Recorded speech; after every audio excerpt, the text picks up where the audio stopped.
Eu espero não decepcioná-los, porque eu não vim aqui trazer uma palestra do tipo pode, não pode. Acho que isso é muito pouco, né, para pessoas pensantes como vocês. Eu vou apresentar aqui ideias, vou apresentar aqui conceitos, eu vou mostrar aqui algumas constatações de coisas que eu vi, que eu pesquisei, e eu vou deixar a bomba no colo de vocês. A decisão é sua. Eu já tomei minha decisão há mais de 20 anos. Eu era viciado em cinema. Talvez por isso que tenha me convidado, não sei. Eu era um ex-cinéfilo. Eu sou um ex-cinéfilo, né? Realmente, das coisas que eu tive que deixar quando me tornei adventista há mais de 20 anos, entre elas, para mim pelo menos, a mais difícil foi deixar de frequentar os cinemas. Então, quem está falando aqui não é alguém que não passou por isso, não experimentou uma sala de cinema com som surround, é alguém que viveu isso. Então eu creio que com base no que eu pesquisei, com base no que eu experimentei, dá para a gente conversar um pouquinho aí. E repito, vou deixar com você depois a decisão, porque eu tomei a minha, mas a minha não é parâmetro para ninguém, né? Cada um tem que, repito e reforço, e isso vai ser o fio condutor dessa palestra, cada um tem que formar bem a sua visão de mundo e se pautar por ela. Se você tiver uma visão de mundo naturalista, você vai tomar decisões com base nessa visão de mundo. Se você tiver uma visão de mundo secularizada, que é o que infelizmente tem acontecido até no meio da igreja, né? Suas decisões serão tomadas com base nessa visão. Mas, se você tiver uma visão de mundo bíblica, que é a que eu estou propondo agora e vou reforçar bastante, as suas decisões serão tomadas com base nessa visão de mundo. Ela será a sua diretriz na vida. E aí não tem como errar. Não tem como você ficar em dúvida, porque a Bíblia será realmente essa diretriz que vai direcionar suas decisões, seus pensamentos, suas recreações. Antes de iniciar, propriamente dita, a palestra cinema, o debate continua, deixa eu falar um pouquinho aqui sobre um livro que o Laércio mencionou, o livro Nos Bastidores da Mídia. Eu publiquei esse livro há mais, acho que uns 15 anos atrás, né, pela CPB, e eu andava incomodado com ele, porque 15 anos atrás não existia nem Facebook. Tinha lá o tal do Orkut, lembram? 12 anos atrás, eu acho, né? Quem teve Orkut aqui? Levanta a mão. Poxa, eu pensei que eu estava falando só para jovens. É que as coisas estão acontecendo tão rapidamente, né? Que quem teve Orkut já teve Facebook, agora tem Pinterest, tem Tumblr, né? Tem Instagram. Mas enfim, não havia isso aqui, né? Vários exemplos que eu mencionei na edição anterior estavam mega ultrapassados. Os princípios são os mesmos, né? Os princípios sobre os quais eu trabalho nesse livro. Mas eu queria muito fazer uma atualização dele. E ano passado a Casa Publicadora Brasileira me permitiu, me autorizou, né, fazer uma atualização completa do livro, Nos Bastidores da Mídia. Você percebeu que a capa está diferente, mais moderna, né? Mas não é só a capa não. Eu diria que cerca de 50% da obra é novo, tá? Agora eu falo aqui sobre a questão do consumismo, na outra obra eu não falo sobre isso, redes sociais, né, séries e por aí vai. Inclusive um capítulo sobre cinema, né, que é uma melhoria do capítulo que havia na edição anterior. Então eu recomendo a vocês, eu sou suspeito para fazer isso, mas eu quero recomendar a vocês esse livro, porque acho que com a leitura dele você pode tomar boas decisões no que diz respeito ao consumo da mídia, ok? Nós somos seres midiáticos, estamos vivendo num mundo midiático, não tem como evitar isso, não dá para fugir desse contexto, desse mundo. A grande questão é como me posicionar diante dessa avalanche de informações, né? A menos que vá morar no mato, sem acesso à internet via rádio, você está no mundo que é bombardeado constantemente, né, por informações, por entretenimentos, e nem todos eles são pecaminosos, né? Então a questão é como eu devo agir, né? Vamos lá então. Em 1990 eu tomei a infeliz decisão de assistir o último filme no cinema da minha vida, e foi este aí na tela. Olha aí que infeliz escolha, né? O filme Ghost, do outro lado da vida, um filme de conteúdo espírita, eu já sabia que o conteúdo desse filme, o roteiro dele, né, era todo antibíblico e não realista, né, de acordo com o conceito bíblico. Eu já sabia naquele tempo, que eu já tinha estudado a Bíblia, só faltava dar os últimos passos. É uma história longa, não tenho tempo de contar aqui agora, mas faltava apenas dar os últimos passos para o meu batismo e para o abandono definitivo de coisas que antes eu fazia e que eu entendi não serem mais apropriadas para um cristão. Mesmo assim, sabendo já o que a Bíblia ensina sobre o estado do ser humano na morte, eu saí desse filme emocionado. Interessante, né? E aí, isso me suscitou uma reflexão. Na época, e eu trago sempre isso comigo, né?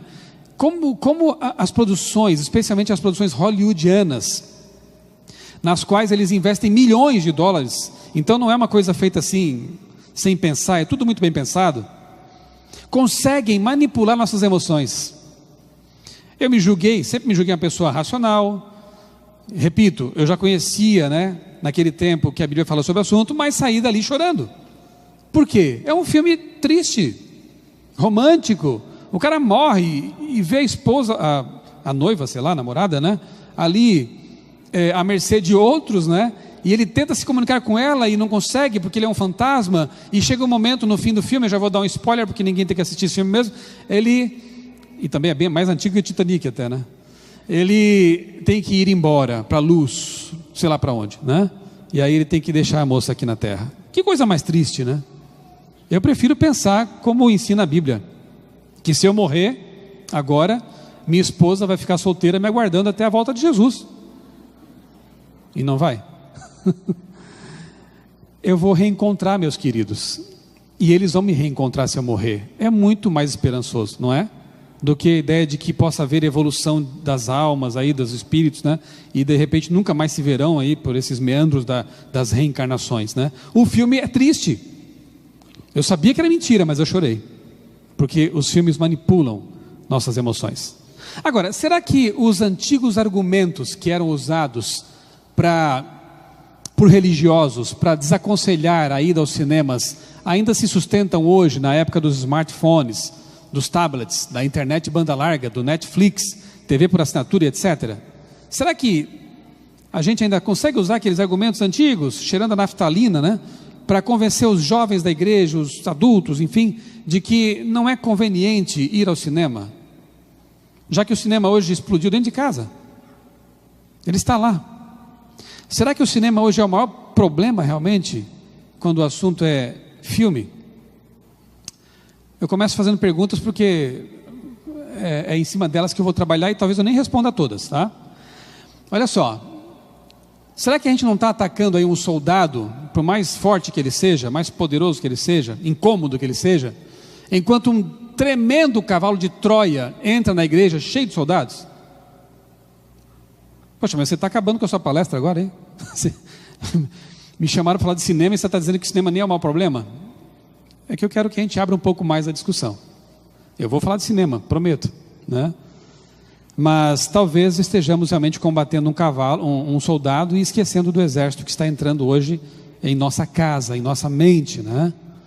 Se você pudesse fazer, se é que já não fizeram ainda, uma pesquisa na igreja, para saber quantas pessoas vão ao cinema, talvez você possa fazer aqui, os jovens, né, o pessoal do JA, para ver quais seriam os números, né? Mas depois você faça outra pergunta, outra pesquisa, e perguntem aqui as pessoas da igreja quantas assistem toda semana filmes e séries de TV. E aí você perceberá que realmente o inimigo está em casa, e que o cavalo de Troia já entrou, na verdade. Cinema é um problema, mas eu acho que não é a maioria das pessoas que tem, se comparar, né, um número percentual com o outro, a gente vai ver que na verdade isso aqui tem sido um ponto muito mais preocupante atualmente. Que série é essa? Você não quer falar? É um trono cheio de espadas, né? Que série seria essa, né? Tá aí, né? É a série mais violenta, mais cheia de sexo, de cenas de estupro, incesto, que já se produziu para a TV. Game of Thrones. Quem não sabia, ficou sabendo agora. E quem sabe, sabe o que eu estou falando. Que série é essa? Burburinho, alguns rindo para o colega do lado. Isso me é muito revelador. Essa série se chama Walking Dead, carregada de violência, cenas grotescas e zumbis. O nosso amigo do Haiti poderia, quem sabe, falar aqui com muita propriedade sobre a origem, né, de coisas como zumbis, voodoo, né, que são conceitos muito perigosos e totalmente antibíblicos, né? E essa série, alguém sabe do que se trata? Ou o nome dela? É do Netflix. Santa Clarita Diet. A inversão de valores é tão sutil, ou nem mais tão sutil, né? A gente é que está com a mente tão longe da Bíblia que nem percebe mais certas coisas, né? Essa série aí foi tida por alguns comentaristas de mídia como uma série família. Sabe por quê? Porque ela se transforma num zumbi, por algum motivo, não sei. E aí o marido, para manter a família unida, estável, ele ajuda a mulher a obter cadáveres para satisfazer seus apetites zumbis. Então ele pratica crime, né? Ela pratica canibalismo, mas a família fica preservada. Vocês estão percebendo onde estamos? Quer dizer, para manter a família unida, eles praticam esse tipo de coisa. E a série domestica uma coisa grotesca que é o zumbi. Torna isso simpático, isso agradável, isso interessante. Uma série família. Spartacus, uma série que foi ao ar um tempo atrás aí, cheia de violência extrema, sexo e orgias, na TV. Não precisa sair de casa e ir ao cinema assistir, está na TV. E se os pais estão desligados, os filhos estão vendo, porque está acessível, fácil. Se não no Netflix, no YouTube, ou em sites não autorizados, mas que disponibilizam essas coisas de forma pirata, né? Então veja, esse é o tipo de conteúdo que muitos cristãos têm assistido em seus lares. Não bastasse a enormidade de tempo desperdiçado, alguns fazem até maratonas de séries, né, e vêm horas e horas a fio, episódio após episódio, quando o nosso tempo é tão curto na vida, quando o nosso tempo é tão precioso. Se não bastasse a questão do tempo, né, as ideologias, os conteúdos, os valores disseminados por essas séries vão diretamente contra os princípios bíblicos. Por que isso está acontecendo? Estamos atacando um soldado e deixando passar um exército. A incoerência realmente está instalada hoje em dia. Talvez estejamos coçando onde não está coçando. Vamos fazer uma comparação aqui, um outro exemplo de incoerência, tá? Agora já chegou no Netflix, Hacksaw Ridge, né, que é a história do soldado adventista lá que não pegou em armas, né? Uma história interessante. A Casa Publicadora lançou um livro sobre a história dele. Mas olha que interessante, antes de o filme ir chegar, né, estar disponível em locadoras e no Netflix, eu soube de igrejas, ou pelo menos uma igreja, né, que proibiu os membros de ir ao cinema, mas em compensação exibiu uma cópia pirata numa sala ali nas dependências da igreja. Ou seja, para impedir algo, eles cometeram um crime, né? Porque pirataria é crime, se você não sabe, dá cadeia nisso, e transgrediram a lei de Deus que diz: não furtarás e nem mentirás. Não é estranho o que está acontecendo? Um tipo de cegueira, um tipo de falta de percepção realmente, né, do que seja errado. Não pode esperar um pouquinho então, né? E se fosse o cinema, pelo menos era legal. Não legal de legal, legal de legal segundo a lei, né? Não seria uma ilegalidade. Mas o que fizeram para compensar foi uma ilegalidade. Então nós temos que, e especialmente quando você exibe em salas públicas, né? No caso de uma igreja, uma exibição pública não é autorizada. Não se pode fazer isso. Nós temos que ser corretos em tudo que fazemos, né?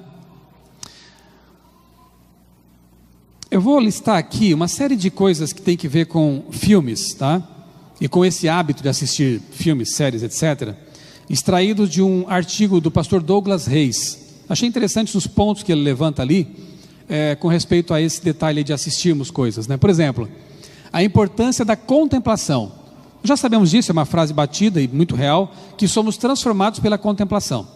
Quanto mais a gente vê alguma coisa, quanto mais a gente ouve alguma coisa, quanto mais tempo passamos com aquele tipo de conteúdo, nós somos transformados à semelhança desse conteúdo, né? O que nos mostra que há consequências espirituais para todo tipo de mídia que consumimos. há sempre um conjunto de valores representados ou apresentados, e isso acaba tendo efeito cumulativo sobre a mentalidade de quem assiste. Não quer dizer que quem assiste violento, né, vai se tornar uma pessoa sanguinária e violenta. Alguns vão, muitos não, mas acabam se tornando tolerantes à violência, a tal ponto que ele assiste Walking Dead achando que é uma coisa normal. Assiste um filme que aparecem pessoas se estripando, se decepando, e está tudo bem. Não está. Isso é grotesco. Isso deveria ofender nossa sensibilidade cristã, nosso senso de amor à vida e de valorização da vida. Mas a gente começa a contemplar e se acostumar com isso, e gostar disso, que é pior. Então veja, repito, contemplar violência pode não fazer de você uma pessoa violenta, mas pode fazer de você uma pessoa acostumada à violência, né? Isso não é bom. Anestesia nossas percepções morais. Segundo ponto, renovar a mente. Lá em Romanos capítulo 12, verso 2, fala de renovação da mente, né? Efésios 4 também. Muitas vezes contrários ao plano de Deus, aquilo que a gente assiste, né? O plano que Deus tem para nós, e isso impede essa renovação mental, na perspectiva de que vivemos um grande conflito. É de se esperar que as artimanhas de Satanás sejam sutis e disseminadas para atingir todos, sem que eles percebam. Terceiro ponto, filtrar todas as coisas. Tem gente aí interpretando mal aquele texto que diz assim: analisem tudo e retenham o que for bom. Então eu vou analisar pornografia, eu vou analisar espiritismo, vou analisar violência extrema, e eu vou ficar com o que é bom. Será que é isso? Será que é isso que o texto propõe? Para começar, aquele texto fala de profecias, né? O contexto do capítulo é profecia. Analise as profecias, retenha o que for bom, o que for de Deus. Há pessoas usando o texto de forma indevida, né? Então veja, devemos selecionar tudo de acordo com critérios bem estabelecidos, com base no Evangelho. Ao mesmo tempo em que se cuidar com o mito da imunidade, a Bíblia nos ordena a nem sequer nomear algumas práticas pecaminosas, quanto mais assisti-las, quanto mais gostar delas. Se nem nomear deveríamos, como diz o apóstolo Paulo. O que nos faz entender que filtrar não significa assistir, ler, praticar ou experimentar algo e em seguida ponderar, como se fôssemos imunes à exposição de coisas pecaminosas. Por exemplo, aqui eu costumo mencionar, né, o mito da imunidade adventista. Muitos de nós às vezes pensam assim: mas eu conheço a verdade, eu já estou na igreja há muitos anos e não há perigo para mim, eu sei o que eu creio. Você acha que Lúcifer no céu não sabia também no que ele cria? O que você acha? Lúcifer não era bem inteligente lá no céu? E ele não caiu com base na sua vaidade e arrogância? Você acha que Eva não era mais inteligente do que você e eu? Era ou não era? Muito mais. Mas ela caiu nessa da prepotência adventista também. Ela chega perto da árvore e pensa: mas eu sou inteligente. Adão não estava por perto, era bom que estivessem juntos, parceiros, né? Dois juntos são mais fortes. Mas eu também sou inteligente, também sou capaz. Podia ser ela, podia ser Adão, tanto faz. Mas o fato é que essa arrogância, essa prepotência fez com que hoje estivéssemos aqui discutindo sobre filmes que nos fazem bem. O grande conflito começou. Então você e eu, que temos aí um cérebro decaído por mais de 6.000 anos de pecado, deveríamos ser muito mais cuidadosos e jamais pensar assim: mas eu conheço a verdade, eu posso assistir, eu posso navegar, eu posso ouvir, que não tem problema nenhum. É aí que mora o perigo, né? De a gente ter essa prepotência e se submeter a coisas que realmente vão nos fazer mal, comprovadamente. Quarto ponto, a dimensão imaginativa do pecado. Você lembra que Jesus falou assim no Sermão da Montanha? Vocês leram o que estava escrito: não adulterarás. Eu, porém, vos digo: todo homem que olhar para uma mulher com intenção impura, em seu coração já cometeu adultério. Então Jesus, ele amplia o conceito de pecado, e ele apresenta a ideia de que pecado não é apenas a prática dele, mas você pode também já aqui na mente, quando você alimenta um pensamento impuro, estar já pecando. E se você não sabe, pecado é afastamento de Deus, rompe nossa relação com Deus, estraga a gente por dentro, polui o templo da alma. Se a dimensão imaginativa já pode conter pecado, será que quando eu assisto um filme que claramente contém conceitos pecaminosos, eu não estaria já pecando também? Porque minha mente é levada a pensar nessas coisas? Algo para se pensar, né? E há textos que justificam isso tudo aí, né? Outro ponto, uso adequado do tempo. Se o ser humano tem duração limitada de vida, sabiam disso, né? Às vezes é bom lembrar, né? Porque a gente dorme, levanta e acha que a vida vai durar para sempre, né? Nós temos um contador regressivo instalado em nós. Estamos morrendo a cada dia. E de certa forma, que bom que a vida não é tão longa também, né? Porque nós temos tempo suficiente para fazer as escolhas necessárias, e a mais importante delas é a vida eterna. Só que o diabo tenta nos distrair dessa realidade dura de que a vida é curta. Eu já estou com 45 anos, eu não percebi o tempo passar. Em minha cabeça eu estou com 20 ainda. Só na cabeça. Só dentro da cabeça. O tempo passa muito rápido. E eu fico pensando, será que eu aproveitei todo o tempo que eu tive antes desses 45 chegarem? É algo tão sério, né? Por isso que a Bíblia fala, ensina-nos a contar o tempo, Senhor. Ensina-nos a gastar o tempo com coisas que realmente valem a pena, né? Então, se o ser humano tem duração limitada de vida, ela deve ser muito bem aproveitada, não apenas pela busca de experiências significativas e satisfatórias, que é a perspectiva do mundo secular, mas, para muito além disso, em encontrar verdadeiro significado e satisfação em servir o Senhor. Vivemos em contagem regressiva até o encontro com Jesus. Isso deve nos levar a viver de maneira distinta das pessoas que gastam tempo como se tivessem tempo de sobra. Ok, esse é um preâmbulo mais filosófico. Agora vejamos, né, o que Ellen White tem a nos dizer com respeito ao teatro e ao cinema. Mas peraí, no tempo dela já tinha cinema? Vale a pena uma pesquisa histórica a respeito desse assunto, para você perceber que Ellen White, quando escreve certas coisas, ela estava vivendo mesmo no tempo que essas coisas existiam. E uma delas é o próprio teatro, ou cinema. É interessante isso aí, né? Agora, um detalhe. Veneno é veneno em qualquer lugar, concordam? Se eu tomar uma colherinha de cianureto, ou 1 quilo de cianureto, faz diferença? Não, vou morrer igual, né? Então veneno é veneno, e você tem que se manter longe disso. Sempre será algo tóxico assistir em casa, no cinema ou em qualquer lugar, conteúdos que vão contra os princípios bíblicos, ok? No cinema pode ser 1 quilo, em casa pode ser 1 colher, mas se é veneno, não dá. Talvez a sua cabeça esteja passando o pensamento, mas se for coisa boa, aí no cinema dá? Eu vou chegar lá, calma. Estamos caminhando com calma aqui, né?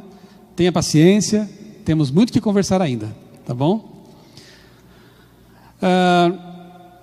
Olha só, sabe quem é esse senhor aí na foto? Acho que eu já mostrei aqui uma vez, numa outra palestra. É Joseph Goebbels, que era ministro da propaganda de Hitler.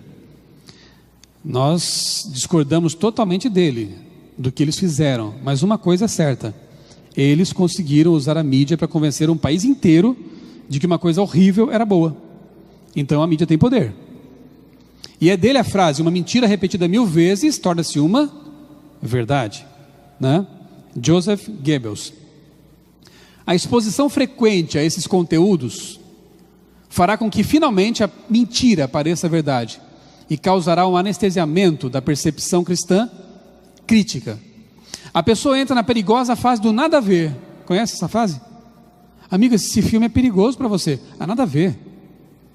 Pessoal, e o cinema não convém, mas nada a ver. Gente, ver série demais não faz bem, nada a ver.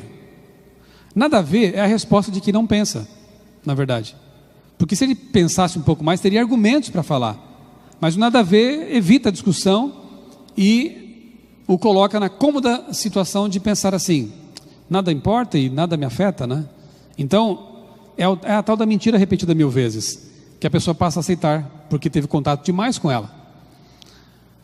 Se a mídia não tivesse real efeito sobre as pessoas, essa notícia, com base em uma pesquisa, não seria real.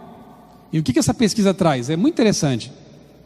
O Banco Internacional de Desenvolvimento, o BID, percebeu que à medida que o sinal da TV Globo chegava nas cidades do interior, os divórcios iam aumentando. Não é interessante isso? Por que será? Ora, os filmes, as séries, as novelas não tratam o casamento como algo sagrado. Na verdade, tratam-no como algo descartável. Não é verdade? Ou estou inventando coisa aqui? Se falam em casamento ainda, porque a maioria ali é sexo livre e se juntam e assim por diante. Então é interessante, né? Lá nas cidades do interior, onde os valores ainda estavam preservados, à medida que o sinal de TV ia chegando, esses valores acabavam sendo quebrados, destruídos. E as pessoas adotavam comportamentos que a mídia apresentava como normais e passavam a se ver como anormais, porque uma mentira repetida 1000 vezes passa a parecer uma verdade. Não é triste? E é uma constatação real, né? Não sou eu que estou dizendo isso. Tem influência, até sobre nós, evidentemente. Um texto muito interessante de Ellen White, nós vamos voltar a ele mais adiante, eu quero só ler aqui de passagem, é este aí, em que ela fala sobre teatro. Preste atenção no que ela descreve aqui, nessa citação. Entre os mais perigosos lugares de diversões está o teatro. Ah, mas no tempo dela teatro era... Calma, eu vou chegar lá. Eu pesquisei esse negócio. Já vou apresentar a vocês o que era teatro no tempo dela. Em vez de ser uma escola de moralidade e virtude, como muitas vezes se pretende, se acha que é um verdadeiro foco de imoralidade. Hábitos viciosos e tendências pecaminosas são fortalecidos e confirmados por esses entretenimentos, esses passatempos. Canções baixas, gestos, expressões e atitudes indecentes pervertem a imaginação e rebaixam a moralidade. Todo jovem que costuma assistir a essas exibições se corromperá em seus princípios. Não há influência mais poderosa em nosso país para envenenar a imaginação, falei envenena agora há pouco, né? Envenenar a imaginação, destruir as impressões religiosas e tirar o gosto por divertimentos tranquilos e realidades sensatas da vida, do que as diversões teatrais. O amor a esses espetáculos aumenta cada vez mais, assim como o desejo de bebidas alcoólicas se fortalece com seu uso. O único caminho seguro é evitar o teatro, o circo e qualquer outro lugar de diversão duvidosa. Diversão duvidosa. Você vê que ela nem se refere a coisas claramente pecaminosas.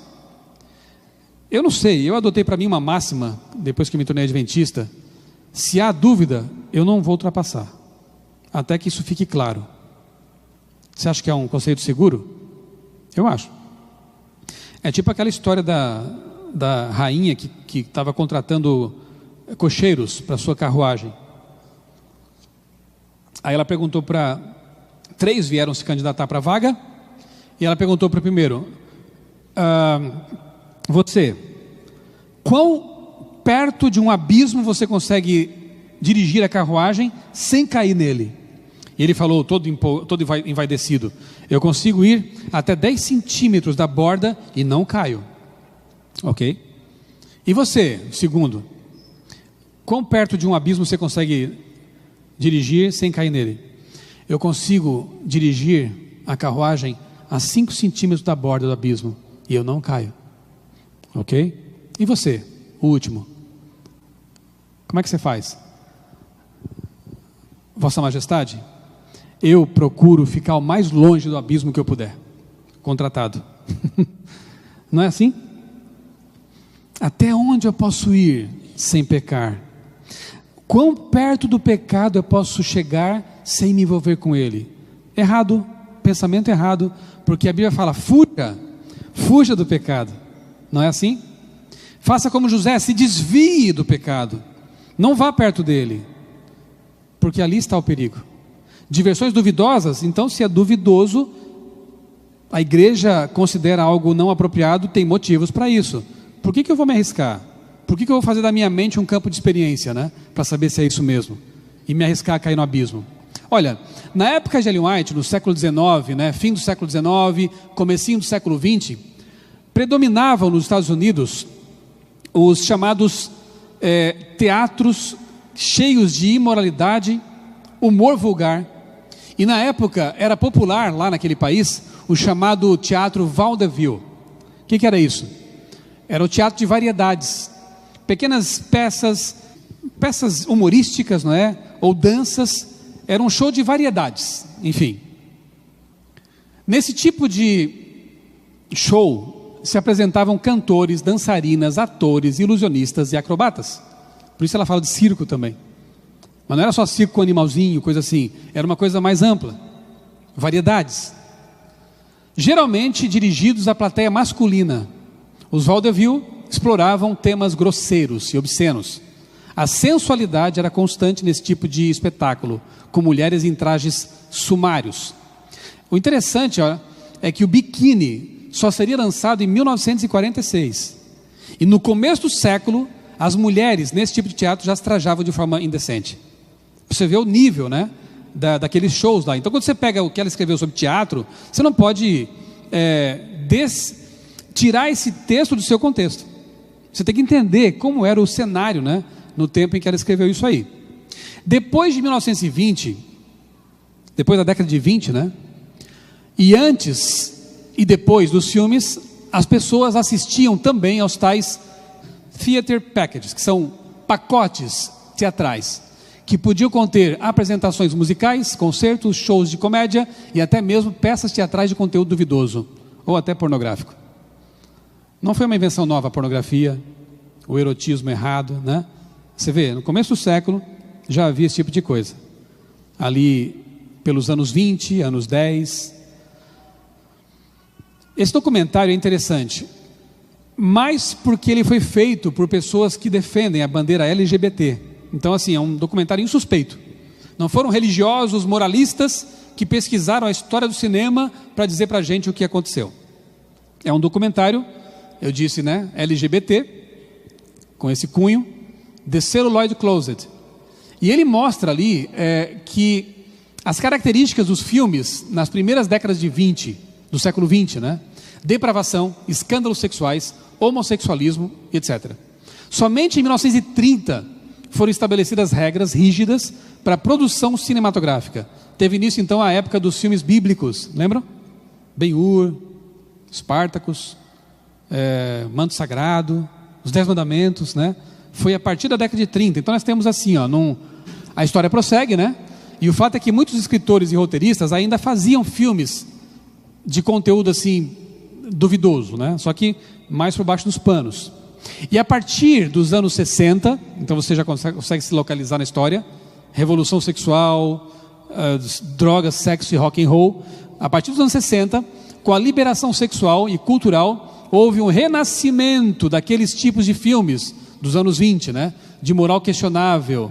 De lá para cá, a coisa só vem piorando. Se você duvida, daqui a pouco eu vou mostrar umas capas de filmes aí. Então temos assim, ó, de 1900, quando Ellen White vivia, ela morreu em quando? Que ano? 1915, né? De 1900 a 1930 é a fase da depravação cinematográfica. E é nesse momento que ela denuncia o teatro, ou theater, que também qualificava cinema. É na Europa que o cinema é chamado cinema. Nos Estados Unidos era chamado theater. E cinema era mais para as produções cinematográficas. Então, quando ela fala sobre theater em seus livros, ela se refere às duas coisas: teatro e cinema, que já existia. E a gente entende, quando estuda então a história do cinema, por que ela faz isso. Porque nesses primeiros 30 anos, o cinema era depravado. Nos anos 30, aí nos Estados Unidos surgem leis para moralizar o cinema, regras. E começa então a fase dos filmes bíblicos, históricos. Mas nos anos 60 a coisa volta a ficar horrível. Com a revolução sexual, com o movimento hippie, e voltam ali os filmes de moral questionável. E se você duvida, como eu disse, está em algumas capas para provar isso, né? Sexo Sem Compromisso, o nome de um filme. O outro é A Filha do Meu Amigo, do melhor amigo, sei lá. E é filme sobre um pai de uma família que parece que tem um caso com a filha do amigo dele da outra família. Que é quase pedofilia. E o outro filme, 50 Tons de Cinza, que é pornografia, que é sadomasoquismo, nas telas de cinema. Eu nem sei qual é a classificação desse filme, mas como está hoje em Netflix e na internet, qualquer um pode ver. Qualquer criança pode ver isso. O que Ellen White diria hoje dessas condições? Se ela já disse aquilo dos anos 20, né? Bom, olha aí, uma foto de de umas primeiras salas de projeção de cinema dos tempos de Ellen White. Era chamada de Black Maria, porque ela aparecia com os carros de polícia que eram pretos, né, e tinha esse apelido aí. Então, o primeiro estúdio de cinema foi construído em 1892, quando ela vivia. Em 1894, o diretor William Dixon já havia produzido 60 filmes. Então não me digam que a serva do Senhor não sabia do que estava dizendo ali, quando escreveu sobre theater, que eram os filmes do tempo dela também. Ela conhecia isso aí. Sabem, Jeremias, Isaías, Miqueias, Abacuque, no tempo deles denunciaram vários pecados da igreja e não foram bem recebidos. A gente sabe da história. Não foram bem tratados, porque não era interessante, né, deixar os prazeres, o paganismo, o sexo sem compromisso que já tinha, né, com pagãs, prostituição cultural. Eles gostavam daquilo. E os profetas sofreram. Será que nós faremos o mesmo com a nossa profetisa? Não é algo para se perguntar, né? Ela também denunciou práticas que, infelizmente, a igreja, ao longo da história, adotou. Não a igreja, né, mas seus membros, né? A turma do nada a ver, né? Então, já passa da hora de a gente ler o que a serva do Senhor escreveu para a sua igreja. Para nós, são conselhos de Deus. Ou vamos repetir a história de Israel, que jogou Jeremias num poço, que desprezou Isaías, que fez sofrer os profetas e matou muitos deles. Não podemos repetir a história. Nós temos que amar a mensagem que Deus nos deu. E se Deus reprova certas coisas, é para o nosso bem. Ou vamos jogar os livros da profetisa no poço de lama, no lixo. Não podemos fazer isso. A menos que queiramos sofrer, como o povo de Israel sofreu também, né? Por acolher o pecado e desprezar a palavra de Deus.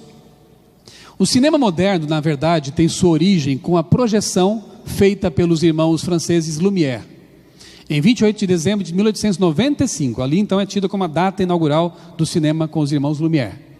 Na França se popularizou o termo cinema para o local de projeção, enquanto nos Estados Unidos, como eu já disse, o cinema continuou amplamente sendo chamado de theater, desde os dias de Ellen White. De 1906, isso aqui o pastor Demóstenes Neves da Silva, em seu livro Devemos Ir ao Cinema, ele diz o seguinte, que desde de 1906 a 1908, a produção ocorreu à razão de 2 ou 3 filmes por semana. Não é brincadeira, né? A duração da película, nessa época, 1908, era de mais ou menos 15 minutos, não tinha longa-metragem, eram filmes curtos, né? Curtas-metragens, cinema mudo, preto e branco, claro. Em 1911 e 12, 15 companhias operavam em Hollywood. Revistas de fãs já circulavam. Uma perdurou até 1980, que é essa aqui, Photoplay. Revista Photoplay. De 1911 a 1980 durou essa publicação aí. Nos Estados Unidos, o local de projeção de filmes continuou sendo chamado de theater, enquanto a palavra cinema passou a ser utilizada para a indústria, né, do entretenimento cinematográfico, a arte de fazer filmes. Por isso que Ellen White não usa a palavra cinema, porque ela era americana, estava escrevendo num contexto americano, então ela não usou a palavra cinema, que era europeia. Ela usa theater, para se referir tanto ao teatro quanto ao ambiente onde se assistiam a filmes, né? As tendas ambulantes, tipo aquela Black Maria que eu mostrei na foto, as tendas ambulantes, onde eram projetados os filmes, ficaram conhecidas como teatro elétrico, ou também motion pictures, ou cenas movimentadas, ou ainda traveling movie, ou simplesmente Nickelodeons. Nickelodeon vem da ideia de que eles pagavam um níquel para assistir aquele filme. Então Nickelodeon tinha esses nomes aí. Uma foto da época, vou mostrar na próxima tela, é muito interessante. Uma foto da época mostra a porta de entrada de um cinema, de um Nickelodeon, em 1910. A imagem expõe uma propaganda que diz assim, na frente do teatro, do cinema lá, né? Do cinema elétrico. Electric Theatre, onde você assiste aos mais recentes filmes movimentados em tamanho natural, divertimento moral e refinado para senhoras, mulheres e crianças. Está aqui a foto daquele tempo. Electric Theatre, onde você pode ver as últimas novidades, divertimento moral para mulheres, crianças. Olha que interessante. Lembra do texto que eu acabei de ler com vocês de Ellen White? Parece que ela viu essa faixa aí, esse cartaz, porque olha o que ela diz aqui. No ano seguinte, ela escreveu isso aí, 1911. Será que ela viu aquele cinema à frente dele? Olha só. Ela escreveu o seguinte: em vez de ser uma escola de moralidade e virtude, como muitas vezes se pretende, o teatro é um verdadeiro foco de imoralidade. Muito interessante isso aqui.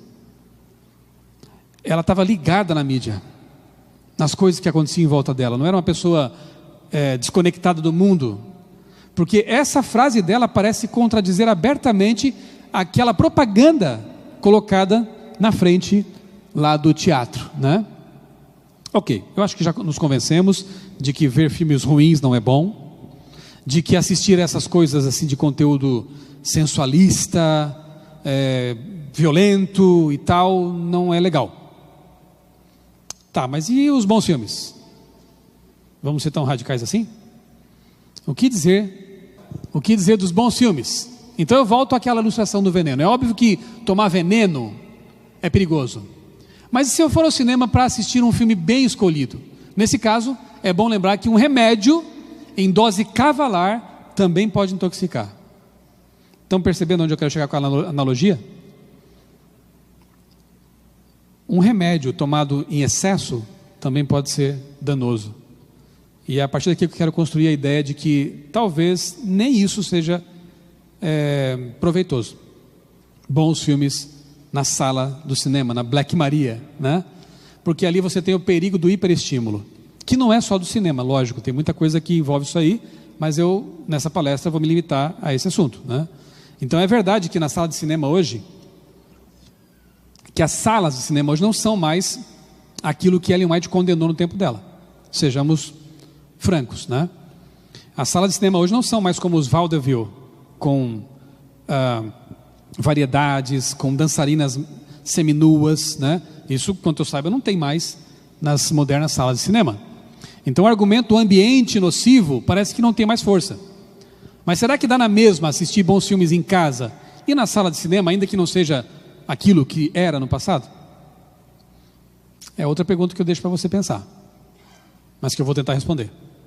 Veja, na sala de casa, você pode interromper a exibição, se achar que ela não vale a pena.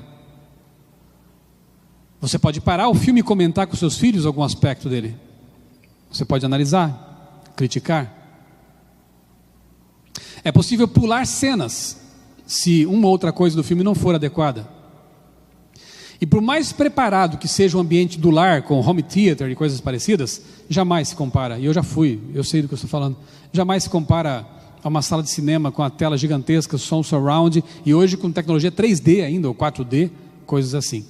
Em casa você tem o controle nas mãos, e isso psicologicamente faz toda a diferença. Porque quando você se senta num local confortavelmente ali instalado, e se submete à produção, você se entrega. Mas quando você se senta com o controle nas mãos, a ideia que você tem é de que eu mando nesse negócio. Se eu não gostar, off. Se eu não quiser ver isso, forward. Agora no cinema você não tem esse controle. No máximo você pode fazer é se levantar, pedir licença e sair, coisa que não é muito comum acontecer, né? Os ingressos são caros, é meio que pagar mico, levantar no meio da produção e sair, né? Então a questão é de controle ou controlado, né? E isso deve ser levado em consideração, claro. A questão do hiperestímulo é sensorial, olha só. Filmes que contenham cenas de suspense, terror, guerra, mortes geram uma reação de estresse e o sistema nervoso autonômico é estimulado e prepara o organismo para lutar ou fugir. É uma reação instintiva, né? Fuga ou luta. O corpo então é preparado para esforço físico forte e rápido. Hormônios como noradrenalina, adrenalina, cortisol estão envolvidos ali, é uma descarga atrás da outra. Só que você não vai lutar, não vai sair correndo, você continua sentado, por 90 minutos até. O que isso causa na gente, nesse coquetel de hormônios que nos preparam para uma coisa que a gente não faz? O centro do prazer é estimulado por neurotransmissores e hormônios como dopamina, serotonina, endorfinas, noradrenalina e adrenalina. Quando esse centro é estimulado, a pessoa tende a repetir experiência para produzir novamente o prazer. Isso se chama vício. E eu conheço pessoas viciadas em filmes. E isso é inegável. Em séries. Por quê? Porque isso cria prazer. Efeito dopamínico, né? Estimula. Assim como tem gente que encontra prazer no álcool, nas drogas, em comidas fast food. A mesma coisa acontece com esse tipo de produção que é feita para estimular nosso cérebro e até nos emocionar muitas vezes. Então é preciso cuidado, realmente, porque a gente pode se tornar um viciado nessas produções. E geralmente o viciado não percebe, ou não quer ver, né, a realidade que está vivendo. Outra consequência é que o espectador assíduo do cinema acaba por achar monótono tudo que é abstrato ou estático, como por exemplo, o estudo da Bíblia, leitura de livros. É muito enfadonho. Abriu, dormiu. Não tem luz, não tem movimento, não tem ação, não tem som. Coisas que requerem mais concentração, né? O cérebro mais treinado na abstração, que é requerida na leitura. A pessoa acaba necessitando de sobrecarga sensorial para se sentir viva, gratificada. Eu não sei, aqueles que dão estudos bíblicos aqui na igreja podem talvez confirmar isso. Eu tenho percebido como está cada vez mais difícil estudar com as pessoas temas como Daniel, capítulo 8, 9, Apocalipse, os temas mais profundos. As pessoas parecem que não têm mais paciência, não têm mais condições, né, de uma viagem assim mais abstrata, e se desconcentram, e não entendem, e têm dificuldade, e acham enfadonho. Culpa também do hiperestímulo sensorial. É muita carga sobre o nosso cérebro, que não foi feito para isso. Dimensões da tela do cinema. Isso são pesquisas de neurocientistas, né? Sobre os efeitos físicos sobre o cérebro humano. A tela de cinema envolve a visão fóvica, que é a central, e a visão periférica. Não tem área de escape, até porque tudo em volta está escuro, né? Quando estímulos visuais, imagens, atingem apenas a periferia de um campo receptivo, a estimulação dos neurônios é menor. Porém, quando a imagem estimula a periferia e o centro de um campo receptivo, simultaneamente, então, a estimulação das células nervosas é máxima. E como consequência, muitíssimo mais informações visuais adentram o cérebro. E tem uma coisa interessante também, né, que tem que ver com as salas de projeção. A tal da resposta pupilográfica, né? Diferentemente de casa, em que a TV emite ondas luminosas, no cinema é por reflexão. Então a emissão de luz lá é menor. A sala toda é escura, é ambientada na escuridão. Então o que acontece? É muito interessante, a pupila se dilata, porque está no lugar escuro, e com isso, muito mais informação visual entra pelos olhos, né? E claro, vai causar uma sobrecarga muito maior no cérebro, nos neurônios que interpretam o sentido da visão, do que uma produção, por exemplo, vista numa TV, que ilumina mais, a pupila fecha mais, e está num ambiente com área de escape, luzes em volta, distrações, pessoas junto ali, talvez conversando, ou coisa parecida. O ambiente é diferente, bastante diferente. E o efeito hipnótico? Espero que ninguém passe mal com essa imagem. É um efeito também que não pode ser desprezado, né? Todas as questões anteriormente abordadas aqui, somadas à equação ambiente escuro, mais corpo estático, mais olhar fixamente, por mais de 90 minutos para um único ponto de luz, sugerem um estado de princípio de hipnose. A hipnose ocorre quando a mente está sob controle de um comando externo e perdemos o controle voluntário. Isso pode ocorrer voluntariamente ou involuntariamente. E as consequências desse hiperestímulo todo, né? Como eu já disse, não são apenas na área do cinema. Isso tem que ver com música, alimentação, sexualidade, enfim, né? O hiperestímulo tem sido um recurso utilizado eficazmente pelo inimigo de Deus e dos seres humanos. E isso ocorre em várias áreas, não apenas na área cinematográfica. Nos anos 60, fez sucesso no cinema um filme chamado Noviça Rebelde. Eu te desafio a ver hoje sem dormir, porque é um filme com tomadas longuíssimas para os padrões atuais, com musiquinha, é um musical na verdade, né? E extremamente monótono, embora seja uma história bonita. Agora, hoje os filmes têm outra dinâmica. As tomadas duram segundos, e com cortes rápidos de imagem, e com sons agressivos. Por quê? Hiperestimulação. Ninguém consegue mais assistir os filmes que antes faziam sucesso. Eu acho que se pegasse o meu avô, ou meu bisavô, e colocasse numa sala de cinema hoje com um filme como Velozes e Furiosos, ele desmaiava na hora. Desmaiava na hora. Porque a sobrecarga sensorial seria tão grande que ele não estaria preparado para receber essa pancada cerebral. A gente foi se acostumando. A gente foi sendo como o sapo na fervura, que eu não sei se é verdade isso aí, mas dizem, né? Ele vai aceitando aos poucos o aquecimento. E chega um ponto que nem percebe e morre torrado, cozinhado, né? Conhece esse senhor, Augusto Cury? Ele deu nome a esse fenômeno ele chama de síndrome do pensamento acelerado, né?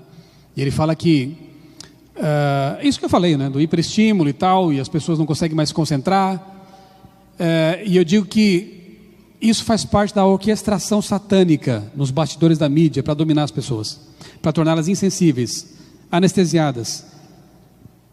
Se não tem algo assim hiperestimulante, elas se sentem deprimidas, acham que a vida é sem graça. Com isso as pessoas estão perdendo a capacidade de se concentrar e meditar em temas profundos. Com isso, não solidifica uma cosmovisão verdadeiramente bíblica. Qual o resultado disso? Relativizam tudo e não vem mais perigo onde há. Por quê? Olha como uma coisa é satânica, né? Porque elas estão tão envolvidas com esse hiperestímulo sensorial e conteúdos reprováveis, não conseguem mais desenvolver uma cosmovisão bíblica. E por não ter uma cosmovisão bíblica, elas relativizam tudo porque não entendem o perigo que estão ali, aqui estão se submetendo. É uma armadilha circular, muito bem moldada, muito bem montada e projetada, né? O tal do nada a ver não é por acaso. Ele se desenvolve num ambiente em que a Bíblia está sendo esquecida, em que não há mais uma visão de mundo realmente bíblica. Olha o que escreveu Ellen White em Testemunhos para a Igreja, volume 5. A mortal letargia do mundo está paralisando os seus sentidos. O pecado já não lhes parece repulsivo, porque estão cegados por Satanás. Os juízos de Deus dentro em breve serão derramados sobre a terra. Escapa-te por tua vida, Gênesis 19, 17. Eis a advertência dos anjos de Deus. Outras vozes se ouvem, dizendo, não fiquem impressionados, não existe motivo para alarme especial, nada a ver. Os que em Sião, na igreja, se acham à vontade, clamam paz e segurança, enquanto o céu declara que está para vir sobre os transgressores rápida destruição. Os jovens, os fúteis, os que amam os prazeres. Prazer não é pecado. Amar, sobretudo, o prazer, e especialmente o prazer desvirtuado, aí é o problema, né? Os que amam os prazeres consideram essas advertências como fábulas vãs e lhes dão as costas com um deboche, um gracejo. Nada a ver. Que situação perigosa, né? A mentira original, né, quando vamos ao Gênesis e observamos isso aí, tem muito que ver com esse tema das mídias, né, do consumo dos meios de comunicação. Quanto a isso, Ellen White escreveu também o seguinte: Satanás tentou o primeiro Adão no Éden, e Adão arrazoou com o inimigo, conversou com o inimigo, dando-lhe assim a vantagem. Satanás exerceu seu poder de hipnotismo sobre Adão e Eva. Hipnose é real. Lúcifer usou isso para ludibriar nossos primeiros pais, que eram muito mais inteligentes e capazes do que nós. E esse poder, Lúcifer esforçou-se por exercer sobre Cristo também, lá no deserto da tentação. Mas depois de citada a palavra da Escritura, Satanás sabia que não tinha chance de triunfar. Como que Jesus venceu onde Adão caiu? Qual foi o segredo dele? O que ele usou? A Bíblia. Você percebeu no texto? Adão foi hipnotizado, Jesus não foi. Por quê? Porque a Bíblia estava bem clara aqui e ele a usou nesse contexto de tentação. Então veja só, note que foi a palavra de Deus e a confiança nela que concedeu vitória a Cristo. Mas ele conhecia bem a palavra de Deus para poder usá-la como escudo. E como ele conhecia? Ele estudava a Bíblia. A infância dele foi feita, foi formada, né? Foi solidificada com base na palavra de Deus. Será que estamos fazendo isso com nossos filhos? Culto familiar, lição da escola sabatina, construindo uma sólida cosmovisão bíblica para que eles possam um dia se defender usando a Bíblia. Muitos cristãos hoje têm sido pegos em uma armadilha perigosa. Captem bem isso aqui que eu vou falar agora, essa armadilha circular. Por não terem uma cosmovisão bíblica bem solidificada, acabam adotando valores e comportamentos anticristãos. E por que não tem essa cosmovisão bíblica? Porque não tem tido tempo para estudar a palavra de Deus. E por que não tem tempo? Porque gastam muito tempo assistindo filmes, séries, novelas, navegando a esmo na internet ou nas redes sociais. Sem essa cosmovisão bíblica, eles perdem os critérios que os ajudariam a filtrar os conteúdos e a administrar bem o tempo. Eu diria que isso aqui é o âmago da minha apresentação. Identificar essa armadilha circular satânica que tem prendido muitos de nós. Outro argumento que pode ser usado, vejam, estou tentando cercar todos eles, né? Analisando todos eles. Já que a questão do ambiente já não é mais tão forte, né? Vamos pensar em outras questões. Esse aqui também devia ser analisado. Nem tudo me convém. Talvez um último argumento, né, que eu poderia apresentar para vocês, antes de caminhar para o final, para quem sabe desestimular a ida de um cristão ao cinema, seria o nem tudo me convém, lá de 1 Coríntios 6,12. O cristão é livre para fazer o que quiser, mas nunca deve se esquecer o conselho de Paulo, que escreveu: não vos torneis causa de tropeço, nem para os judeus, nem para os gentios, nem tampouco para a igreja de Deus, assim como também eu procuro em tudo ser agradável a todos, não buscando o meu próprio interesse, mas o de muitos, para que sejam salvos. Você lembra quando Paulo esteve, olha que maturidade espiritual, quando Paulo esteve uma vez num almoço, num jantar, não sei, e aí alguém questionou: mas Paulo, você vai comer esse alimento aqui que foi sacrificado aos ídolos? E Paulo diz: não, mas o ídolo não é nada, o alimento está limpo, está bem conservado, vou comer, qual o problema? Mas isso aqui foi sacrificado no templo lá, dos pagãos. Bom, então não vou comer. Por quê? Porque tinha pessoas aí com a consciência fraca, e Paulo entendeu que se ele comesse aquilo, poderia escandalizar aquelas pessoas. Sabe, irmão, o teu estômago não justifica a perdição de alguém, nem as tuas preferências por filmes, séries e coisas parecidas. O que é mais importante para você? Eu quero ir ao cinema, não estou nem aí para ninguém. Mas se alguém se escandalizar com esse tipo de atitude, será que ir lá é mais importante do que, de repente, não escandalizar alguém? A gente que é servo de Cristo se abstém de tantas coisas, às vezes até lícitas, por amor aos outros. Eu não tenho direito de pensar assim, ou fazer isso ou aquilo, né? E eu já pensava assim antes de ser pastor. Talvez alguém pense: mas é pastor, então tem que, quem sabe, posar de modelo. Não, a minha esposa me conhece, os que são mais chegados me conhecem. Eu entendi que quando aceitei Jesus, a minha vida passou a ser um mostruário, um testemunho do meu Deus. Então, se alguma coisa, ainda que eu considerasse sem problemas, fosse ser pedra de tropeço na vida de alguém, eu não faria. Não faria por amor a essa pessoa. É algo que cristãos maduros deveriam considerar também, né? Se a frequência ao cinema ainda fere a sensibilidade de alguns, e ainda pairam dúvidas, lembra dos divertimentos duvidosos? Se ainda pairam dúvidas, né, sobre esse tipo de entretenimento, por que eu farei desse prazer motivo de escândalo? 1 Coríntios 8,9 diz: vede, porém, que essa vossa liberdade não venha de algum modo a ser tropeço para os fracos. Você é livre para fazer o que você quiser. Uma coisa que eu acho bonita na nossa igreja: nós somos livres. Só que Paulo diz: eu posso tudo, mas nem tudo me convém. Tudo posso, mas nem tudo me convém. Se eu for a um bar tomar água, posso dar a aparência de que esteja fazendo outra coisa. E a Bíblia nos ensina a evitar a aparência do mal, né? Então a aparência do mal é uma coisa que talvez esteja sendo esquecida em nosso meio, mas é uma coisa importante. Será que não vão te interpretar mal? Não vão te julgar de forma errada? As pessoas têm elas podem até não viver os conceitos que elas conhecem, mas sobre nós elas têm um autoconceito muitas vezes. E elas esperam de nós comportamentos, né, atitudes que elas talvez nem vivam, mas esperam de nós esse tipo de coisa. E Cristo espera também de nós esse tipo de coisa. Evidentemente que é preciso equilíbrio aqui também, né? Os fracos têm que crescer um dia também, né? Verdade? Então não é desculpa também para ficar mantendo o fraco na fraqueza, né? Os fracos têm que crescer em maturidade, em compreensão. Mas os fortes não devem fazer isso à força, sem respeitar o tempo certo. Como saber a forma certa de agir, então? Como eu posso equilibrar essa questão de ter que fazer o fraco evoluir, no sentido correto da palavra, e ao mesmo tempo não escandalizá-lo? É fácil? Nem sempre é fácil.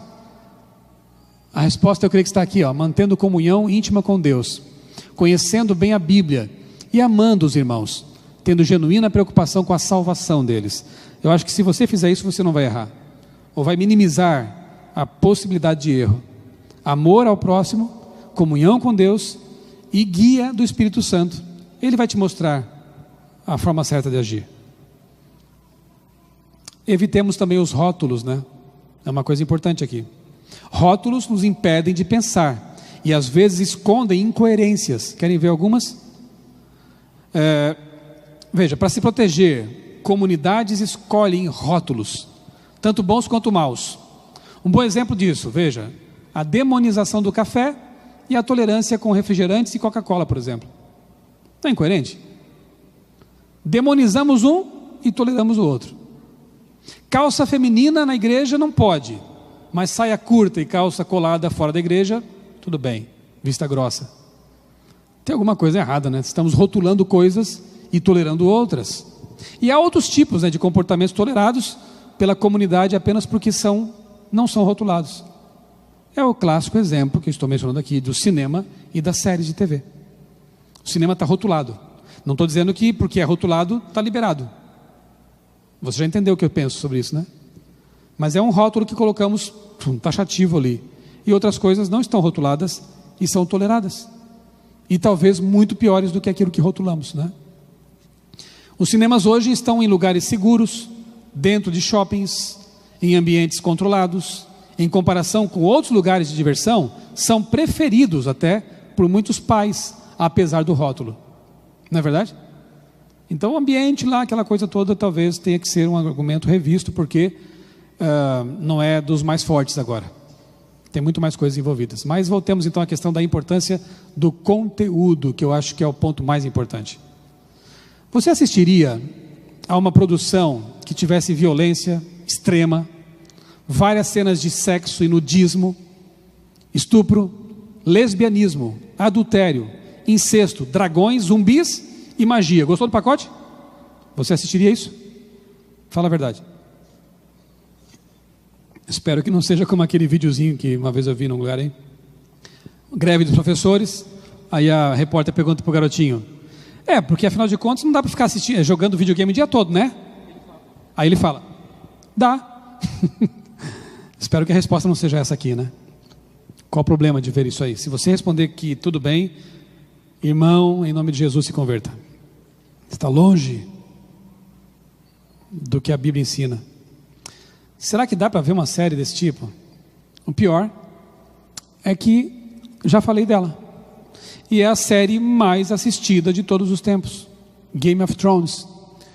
G1, Globo. Por que Game of Thrones representa a ascensão da violência na televisão? Até os de fora reconhecem isso. Lançado o boicote a Game of Thrones em razão da violência sexual explícita. O falso feminismo de Game of Thrones que ele esconde, né? Aqui está meio borrado, não dá para ler, mas diz assim: Game of Thrones é, acima de tudo, uma obra de fantasia com dragões, zumbis e magia. Só isso já desqualifica essa série.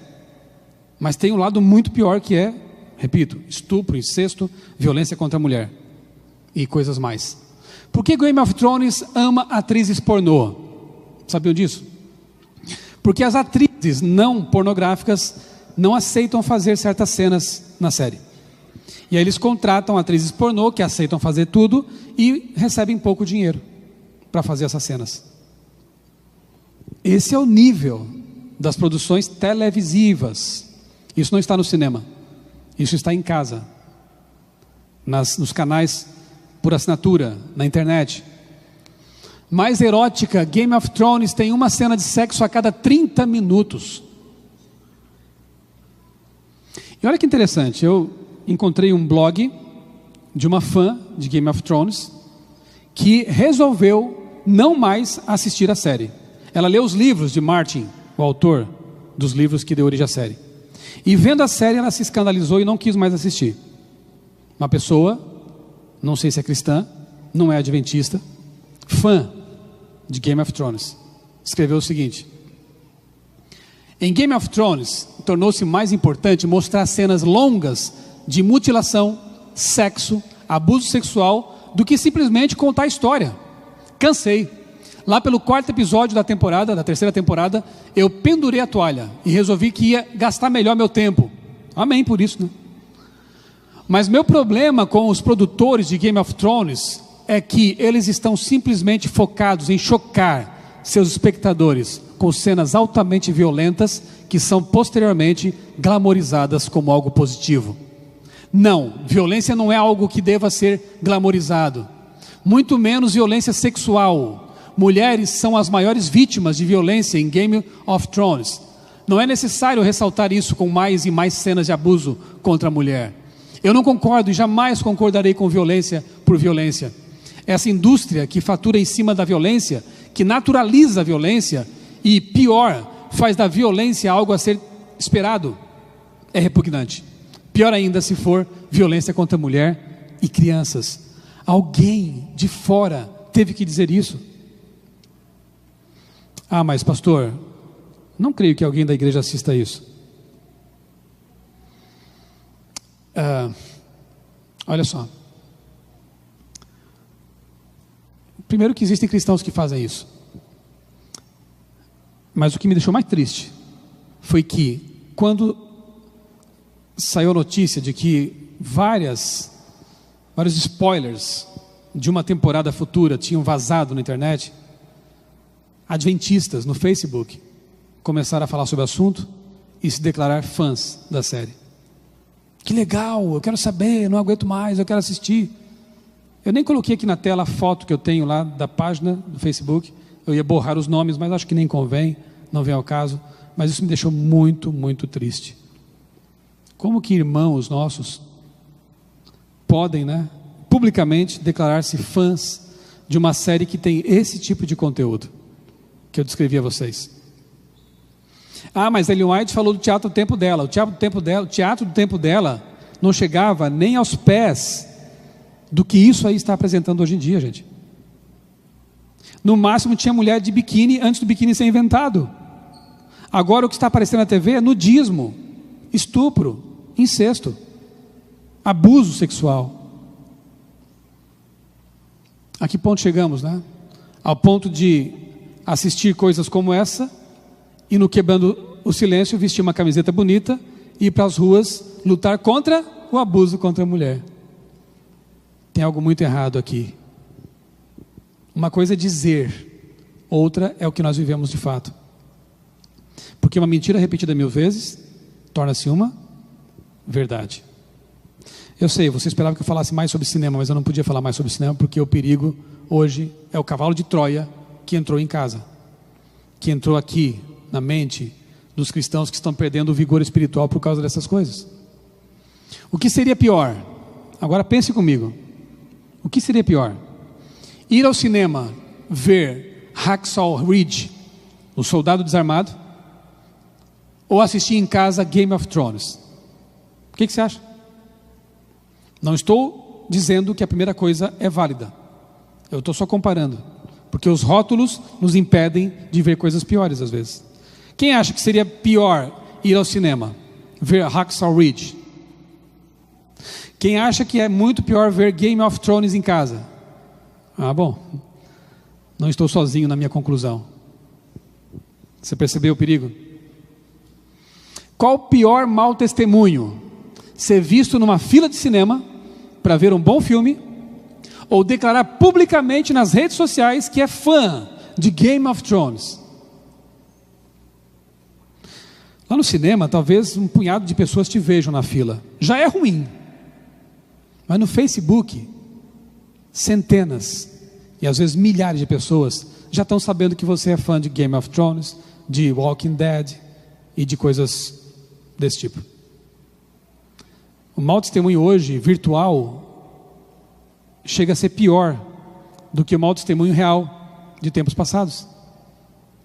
E tem muita gente usando redes sociais não para pregar o evangelho, não para deixar uma mensagem positiva às pessoas, mas declarando seus gostos, né? Suas predileções, muitas vezes pervertidas. Onde está a causa dessa cegueira que impede de enxergar tamanha incoerência? O pastor Douglas Reis, autor daquele artigo a que já me referi, ele conclui dizendo o seguinte, que ainda carecemos de uma teologia abrangente que lide com questões relacionadas à cultura. Assim, a construção de um pensamento cristão fortemente construído a partir da revelação da palavra de Deus ajudará a conter tanto o conservadorismo não embasado, que é uma coisa ruim, quanto o liberalismo que desprestigia, por vezes inconscientemente, a revelação como critério para avaliar cada prática culturalmente aceitável, que é uma coisa também ruim, né? Cosmovisão bíblica é a armadilha de Satanás, que eu quero que vocês entendam bem. Ele nos afasta da cosmovisão bíblica, a fim de que não mais consigamos discernir entre o certo e o errado. E não conseguimos mais discernir entre o certo e o errado, porque nos afastamos da cosmovisão bíblica. Aí está a armadilha circular. Se você entendeu isso, já está bom demais. Porque a gente tem que sair dessa armadilha. Como? Estudo da Bíblia, comunhão com Deus, desenvolvimento de uma verdadeira cosmovisão bíblica. Quero concluir analisando pormenorizadamente o texto com o qual eu comecei essa palestra, o texto de Ellen White com o qual eu comecei. Atente para os itens que estão numerados e que eu vou destacar aqui com vocês. Entre os mais perigosos lugares de diversões está o teatro. E você já sabe que quando ela fala de theater, ela se refere tanto ao cinema quanto ao teatro. Está o teatro. Em vez de ser uma escola de moralidade e virtude, como muitas vezes se pretende, é um verdadeiro foco de imoralidade. Hábitos viciosos e tendências pecaminosas são fortalecidos e confirmados por esses entretenimentos. Canções baixas, gestos, expressões e atitudes indecentes pervertem a imaginação e rebaixam a moralidade. Todo jovem que costuma assistir a essas exibições se corromperá em seus princípios. Não há influência mais poderosa em nosso país para envenenar a imaginação, destruir as impressões religiosas e tirar o gosto por divertimentos tranquilos e realidades sensatas da vida do que as diversões teatrais. O amor a esses espetáculos aumenta cada vez mais, assim como o desejo de bebidas alcoólicas se fortalece com o seu uso. O único caminho seguro é evitar o teatro, o circo e qualquer outro lugar de diversão duvidosa. E aqui então eu destaco os 7 itens que, segundo a serva do Senhor, deveriam nos impedir de assistir alguma coisa. Veja só, quem quer ir para o céu, quem quer ser como Cristo, não pode compactuar com esse tipo de coisa. Item 1, os que destacam a imoralidade. A série que você gosta, o filme que você aprecia, o site no qual você navega, o livro que você lê, a revista que você folheia, destaca a imoralidade, caia fora. Segundo ponto, que promovem hábitos viciosos e tendências pecaminosas. Idem. Terceiro ponto, que contenham canções, gestos, expressões e atitudes indecentes. Idem. Que envenenam a imaginação, destroem as impressões religiosas.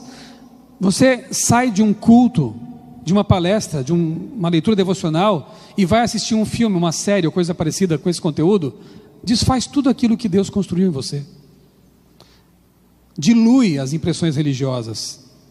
Sexto, tira o gosto por divertimentos tranquilos. Ninguém mais quer passear, quem sabe bater um bom papo, coisas que no passado eram tão interessantes, agradáveis, agora tem que ter um estímulo, tem que ter uma pimentinha para que o divertimento seja interessante. E o sétimo ponto, viciam como álcool, dopamina. Ellen White não era neurocientista, mas ela sabia que a mídia inapropriada, estimulante, vicia como álcool. E quando a coisa se trata de vício, a gente tem que cair fora e evitar o elemento viciante, né? Últimos textos para a gente se despedir, levando no coração, na mente, meditando sobre eles. Aqueles que não querem ser presa dos ardis de Satanás, devem bem guardar as entradas da alma, da mente, devem evitar ler, ver ou ouvir aquilo que sugira pensamentos impuros. Salmo 101, verso 2: não porei coisa má diante dos meus olhos. Esse sempre será o caminho mais seguro para ter um coração puro. 1 Coríntios 10, 31: quer que vocês comam, bebam ou façam qualquer outra coisa, assistir TV, assistir filmes, séries, ler, navegar, qualquer outra coisa, façam tudo para a glória de Deus. Será que o filme que você assiste se encaixa nesse tipo de apelo paulino? Será que a leitura que você aprecia se encaixa nesse apelo paulino? E finalmente, não tenhais cumplicidade nas obras infrutíferas das trevas, pelo contrário, condenai-as abertamente. Foi o que eu tentei fazer nessa tarde. Condenar abertamente coisas que talvez não estejamos vendo claramente. E eu faço isso com todo carinho, irmãos. Eu creio de todo o coração que esta é a igreja de Deus, que este é o povo remanescente da profecia, e que nós precisamos nos levantar e pregar que Cristo está voltando. Mas para fazermos isso, temos que estar acordados, temos que estar bem despertos. O inimigo sabe que no momento que esse gigante se levantar, as portas do inferno serão abaladas, e ele tenta nos manter entorpecidos, às vezes por meio de uma alimentação inadequada, de um estilo de vida incorreto, falta de exercício, coisas parecidas que afetam o cérebro. Noutras vezes por meio de alimento midiático, virtual, que nos mantém igualmente entorpecidos. Temos que acordar, temos que sair desse torpor espiritual, porque Cristo vem e nós temos que nos preparar e preparar uma geração para encontrá-lo. Amém? Eu espero que essas informações, esses apelos, foram feitos, repito, por alguém que tem muito carinho por vocês, sejam de valia, tenham ajudado em tomadas de decisão e ajudado você a ter uma visão mais crítica da mídia, a fim de usar o que é bom nela e desprezar aquilo que realmente não faz bem nela, tá bom? Muito obrigado a vocês.